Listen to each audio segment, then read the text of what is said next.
अस्सलाम वालेकुम स्टूडेंट्स। मेरा नाम सैयद वकास शाह है और मैं मैथ्स का लेक्चरर हूँ। Excuse me. आज हम चैप्टर 1 कम्प्लेक्स नंबर का एक्सरसाइज नंबर 1.3 सॉल्व करेंगे और कोशिश करेंगे कि पूरे एक्सरसाइज इस लेक्चर में ख़त्म हो जाए।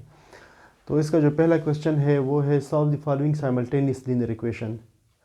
तो यहाँ पे जो लीनियर इक्वेशन हमें गिवन है और ये लीनियर किस वजह से है, क्योंकि ये जो वेरिएबल है z और w इसकी पावर 1 है, इस वजह से लीनियर है। साइमल्टेनियस इस वजह से है कि जितने वेरिएबल है उतने ही इक्वेशन है। दो वेरिएबल है z और w और दो इक्वेशन है, इस वजह से simultaneous linear equation in two variable है। अगर 3 वेरिएबल होते तो फिर इसमें 3 वेरिएबल और 3 इक्वेशन होते। ठीक है, तो इसको सॉल्व करने के लिए हम या तो आप एलिमिनेशन मेथड यूज़ कर सकते हैं या सब्स्टिट्यूशन। तो हम यहाँ पे एलिमिनेशन मेथड यूज़ करेंगे। इस मेथड में स्टूडेंट्स हमने ये करना होता है कि किसी एक वेरिएबल का कोएफिशिएंट बराबर करके फिर हम इसको प्लस या माइनस कर लेते हैं कि ये एलिमिनेट हो जाए, मींस वो वेरिएबल ख़त्म हो जाए। तो जो रिमेनिंग वेरिएबल होता है पहले हम उसको सॉल्व करके उसकी वैल्यू निकाल लेते हैं, फिर उस वेरिएबल की वैल्यू को यूज़ करके दूसरे वेरिएबल की वैल्यू निकाल लेते हैं। ठीक है, तो स्टार्ट करते हैं। तो यहाँ पे आप चेक करें, जो आसान है वो z के कोएफिशिएंट सेम करना इजी है सबसे। तो यहाँ पे 2z है तो यहाँ पे 1z। तो अगर हम इसको इस इक्वेशन फर्स्ट इक्वेशन को 2 से मल्टीप्लाई करें तो ये हमारे पास z के कोएफिशिएंट बराबर हो जाएंगे। ठीक है, तो इसको आप नाम दे दें इक्वेशन 1, इसको इक्वेशन 2, और फिर यहाँ पे लिख लें कि multiplying equation 1 by 2, multiplying equation 1 by 2 से इसलिए मल्टीप्लाई करें कि ये कोएफिशिएंट बराबर हो जाए। तो ये हमारे पास हो जाएगा 2z minus 8w is equal to 6 iota. और इसके बाद फिर हम क्या करें, क्योंकि दोनों के साइन सेम है तो फिर हम सब्ट्रैक्ट करेंगे। एंड सब्ट्रैक्टिंग, आप एक इक्वेशन को दूसरे इक्वेशन से सब्ट्रैक्ट कर लें। ठीक है, तो हमने 2 से मल्टीप्लाई कर दिया, 2z 8w और 6 आयोटा, और फिर यहाँ पे 2z plus 3w is equal to 11 minus 5 iota. अच्छा, ये जो इक्वेशन ये जो साइमल्टेनियस लीनियर इक्वेशन है स्टूडेंट्स, ये कम्प्लेक्स, इसके कोएफिशिएंट कम्प्लेक्स नंबर्स है। ठीक है, तो हम इसको इस तरह कहते हैं कि simultaneous linear equation with complex coefficients. ठीक है, तो इसमें जो इसका सोल्यूशन होगा वो भी कम्प्लेक्स नंबर्स में होगा। अच्छा, और अब इसको सब्ट्रैक्ट कर लें, साइन को चेंज करें, माइनस और ये प्लस, तो ये कैंसिल हो जाएगा। यहाँ से -8 -3 से -11w इज इक्वल टू, अब आयोटा का आयोटा के साथ ऐड करें तो यहाँ पे आ जाएगा -11, ये रियल नंबर है, इमेजनरी को इमेजनरी के साथ ऐड करें, 6 + 5 दोनों के साइन प्लस है तो +11 आयोटा।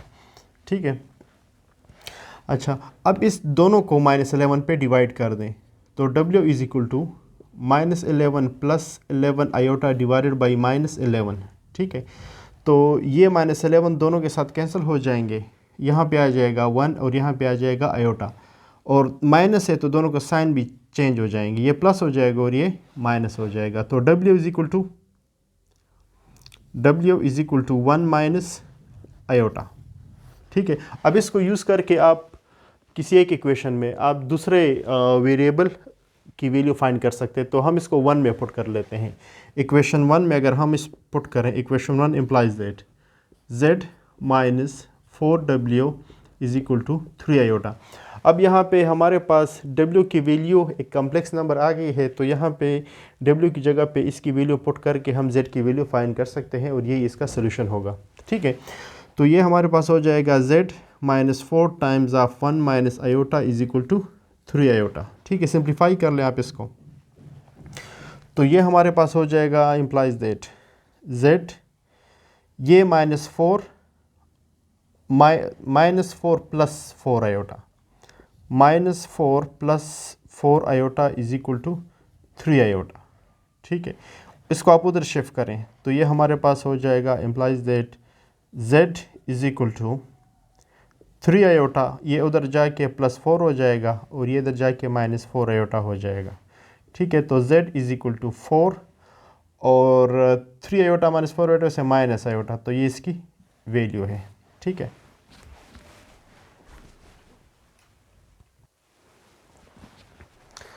इसका जो पार्ट 3 है, इसमें से मैंने 2 पार्ट सेलेक्ट किए हैं, वैसे तो 3 पार्ट्स हैं।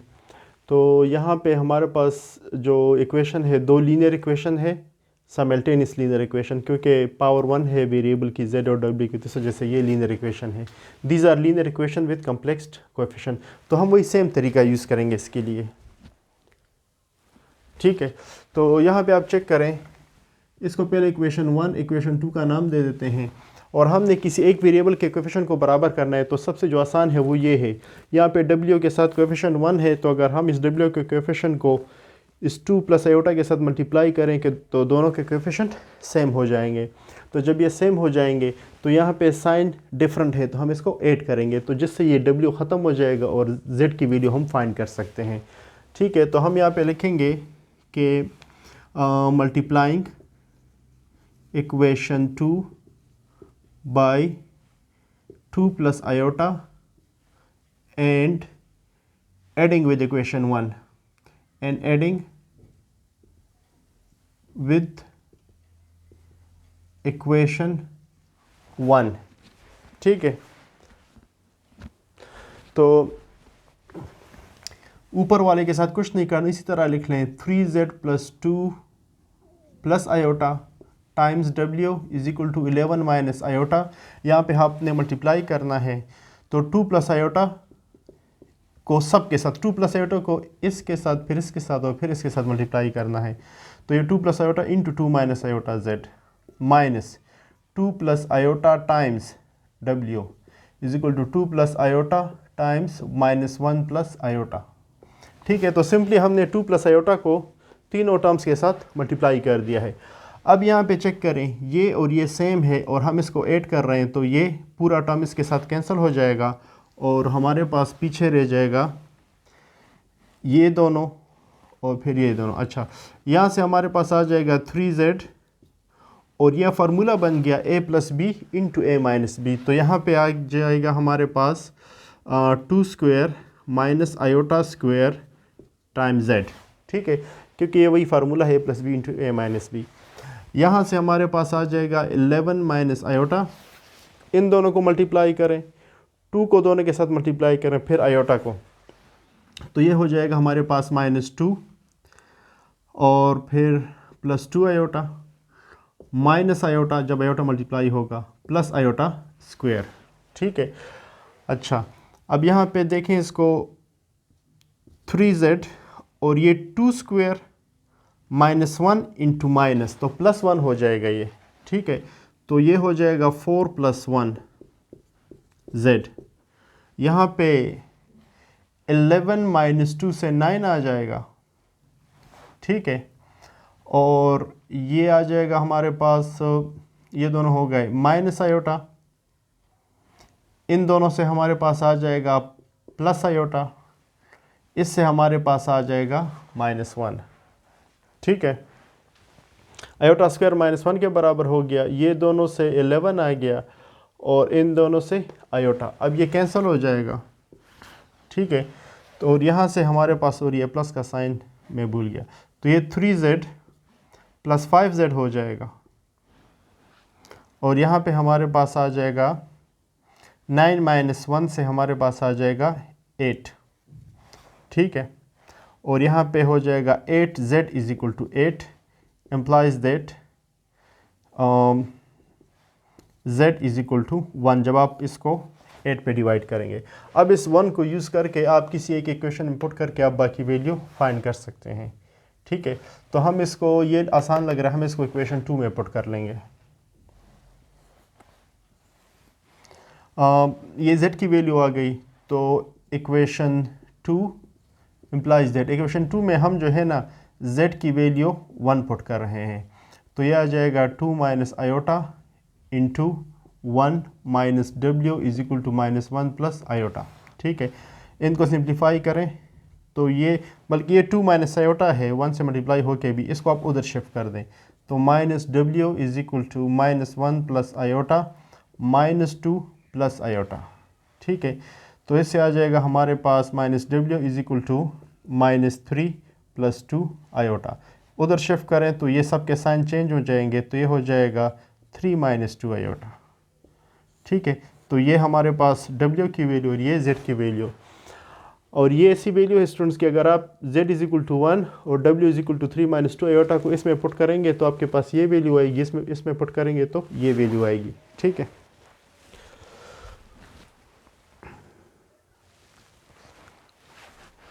Question number 2, factorise the following polynomials. Polynomial students आपको पता है कि वेरिएबल की पावर जिसमें हमेशा होल नंबर होती है 0 1 2 3, इसमें ना नेगेटिव होते हैं ना फ्रैक्शंस होते हैं। ठीक है, तो दो पार्ट्स मैंने सेलेक्ट किए हैं, पार्ट 1 और पार्ट 4, जो डिफ़िकल्ट हैं।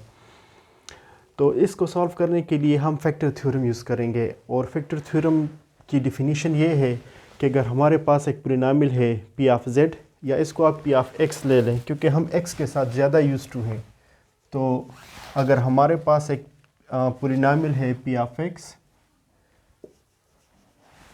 तो then x minus A is a factor. हमारे पास अगर एक पोलिनोमियल है पी ऑफ एक्स, तो उसका x माइनस ए फैक्टर होगा, तब फैक्टर होगा जब P of A is equal to 0। For example, हमारे पास एक पोलिनोमियल है x² + 2x + 3, तो उसका फैक्टर मालूम करने के लिए हम उसमें ऐसी वैल्यू पुट करेंगे जिससे हमारे पास x की जगह पे ऐसी वैल्यू पुट करेंगे जिससे हमारे पास पूरा एक्सप्रेशन, पूरा पोलिनोमियल 0 के बराबर आ जाए। तो अगर वो 0 के बराबर आ गया उस टर्म a पे, ठीक है, मतलब आपने पोलिनोमियल में a पुट किया, उससे सब कुछ 0 हो गया, उस a को आप x से सब्ट्रैक्ट कर ले तो अब ये फैक्टर हो गया है। ये क्लास 9 की बुक में है ये फैक्टर थ्योरम।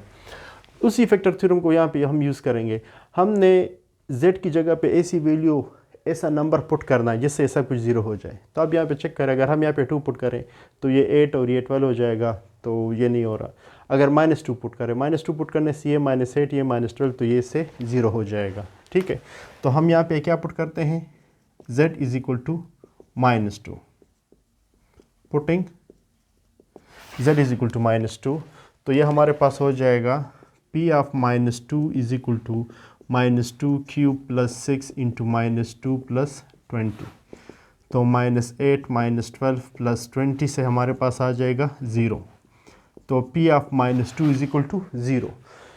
तो अब ये जो टर्म है ये हमारे पास a के बराबर है ना।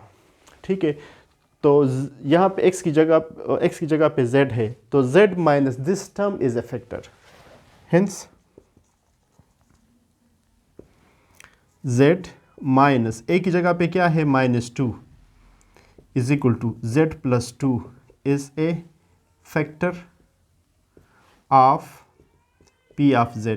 तो अब ये p ऑफ z का फैक्टर, इसका मतलब क्या हुआ है कि ये जो हमारे पास पोलिनोमियल है ये x + 2 पे डिवाइड हो सकता है। तो अगर हम इसमें से x + 2 का फैक्टर निकालें तो ये इसका फैक्टर बनेगा। डिवाइड होने का मतलब ये है कि जो टर्म इसको डिवाइड कर रही है वो इसका फैक्टर है।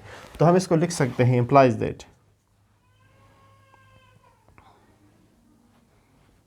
p of z is equal to z³ + 6z + 20 is equal to, factor बनाने के लिए थोड़ा सा कॉमन सेंस यूज़ करना पड़ेगा। अगर x + 2 फैक्टर है और यहाँ पे हमारे पास क्यूब है, ठीक है, तो x + 2 निकालने के लिए अगर इसके साथ में 8 पुट करूँ तो इस x³ + 8 में से हमारे पास x + 2 का फैक्टर निकलेगा। ठीक है, क्योंकि हमारे पास फार्मूला बनेगा, उस फार्मूले में हमारे पास क्या आ जाएगा, z + 2, क्योंकि ये z³ + 2 क्यूब हो जाएगा, तो इससे हमारे पास एक फैक्टर बनेगा z + 2। और बाकी चीज़ अपनी जगह पे रख लें, 6z, और ये 8 मैंने इधर से निकाल के इधर लिखा है, तो इधर क्या आ जाएगा 12।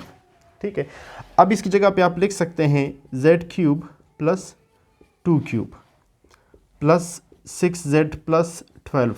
यहाँ से फार्मूले अप्लाई करें, z + 2, ये फार्मूला है हमारे पास a³ + b³ का। ठीक है, तो यह आ जाएगा हमारे पास z² माइनस इन दोनों का प्रोडक्ट 2z, इसका स्क्वायर क्या आ जाएगा 2², सॉरी, और फिर इसे 6 कॉमन करें क्योंकि यहाँ भी z + 2 आएगा हमारे पास। अब z + 2 कॉमन करें, यहाँ से आ जाएगा z² - 2z + 4, और यहाँ से आ जाएगा +6। ठीक है,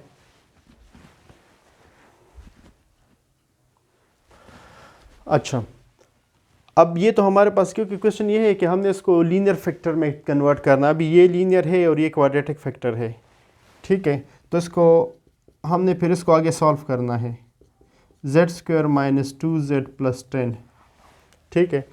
इसको सॉल्व करने के लिए हम इसको फैक्टराइज करेंगे, ठीक है। तो आप यहाँ इसको यहाँ पे देखें,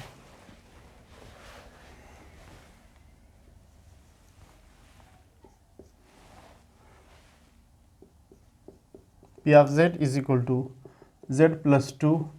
अब यहाँ पे आप चेक करिए, फार्मूला है हमारे पास a² - 2ab + b²। तो यहाँ पे हम b² निकालेंगे, तो ये आ जाएगा हमारे पास z² - 2 टाइम्स z, और इसके साथ मैं 1 लगा सकता हूँ ना, ठीक है। उस 1 का स्क्वायर आप यहाँ पे लिख लें, और ये 1² मैंने इस 10 से निकाला है, तो यहाँ पे हमारे पास क्या आ जाएगा 9। तो इससे कोई फ़र्क तो नहीं पड़ा ना। इसको z² - 2z + 10 को मैंने फार्मूले की शक्ल में लिखा है a² - 2ab + b²। तो यहाँ पे 2z हमारे पास 2ab है, ठीक है। तो 2a की जगह पे z और 1 मैं ख़ुद से लिख सकता हूँ, और इस 1 को फिर यहाँ पे मैंने b² की शक्ल में लिखा है, और उस 1 को मैंने 10 से निकाले, तो पीछे हमारे पास 9 रह गया है। इसका फ़ायदा क्या होगा, या आप इसको समझ लें कि कंप्लीटिंग स्क्वायर में ये तरीका हम यूज़ करते हैं, और ये जब आप तरीका बार बार करेंगे तो आप खुद इसके साथ यूज़ टू हो जाएंगे, ठीक है। तो ये हमारे पास हो जाएगा z + 2 z। अब यहाँ पे इसकी जगह पे हम लिख सकते हैं,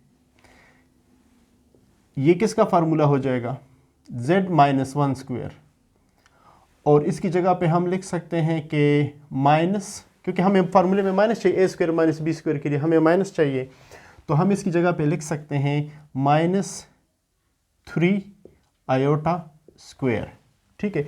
एक माइनस इधर हो आ गया i² से, और एक माइनस ये, तो माइनस माइनस प्लस, और 3² से 9, तो ये और ये बराबर है। शेप थोड़ी सी चेंज हो गई है।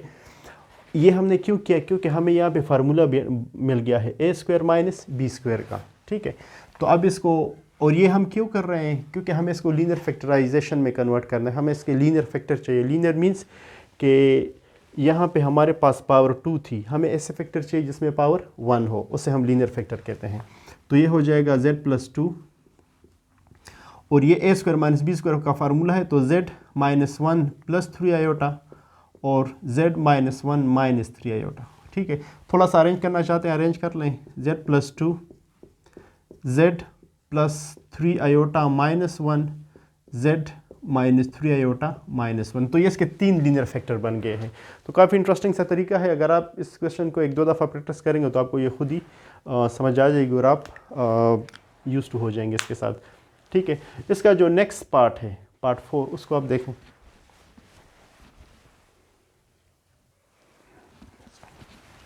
पार्ट 4 में हमारे पास है z³ - 2z² + z - 2। तो यहाँ पे फैक्टर थ्योरम यूज़ करने की ज़रूरत नहीं है, क्योंकि हमें ऑलरेडी पता है कि z - 2 यहाँ भी है, z - 2 यहाँ पे आ सकता है हमारे पास, तो ये इसका फैक्टर होगा। तो यहाँ से अगर हम z² को कॉमन करें तो हमारे पास हो जाएगा z - 2, और यहाँ पे कुछ भी कॉमन नहीं है, तो 1 कॉमन हो जाएगा z - 2। अब z - 2 फिर कॉमन है, तो यहाँ पे आ जाएगा z² + 1। अब ये फैक्टराइज नहीं हो सकता, मगर हम इसको, इसकी फैक्टराइजेशन रियल नंबर में तो नहीं है, मगर कम्प्लेक्स नंबर में इसकी फैक्टराइजेशन है। और वो कैसे करेंगे हम, z - 2, और यहाँ पे आपने माइनस क्रिएट करना है, तो z² - -1। अब इसकी जगह पे i² लिख देंगे, तो ये हमारे पास फार्मूला बन जाएगा z - 2 z² - i², क्योंकि -1 i² के बराबर है। अब इसको भी फैक्टराइज करें, z - 2 z + i और z - i, ये हमारे पास है P of z, ठीक है। अब इसके 3 लीनियर फैक्टर हो गए, और ये कम्प्लेक्स नंबर में है, ठीक है।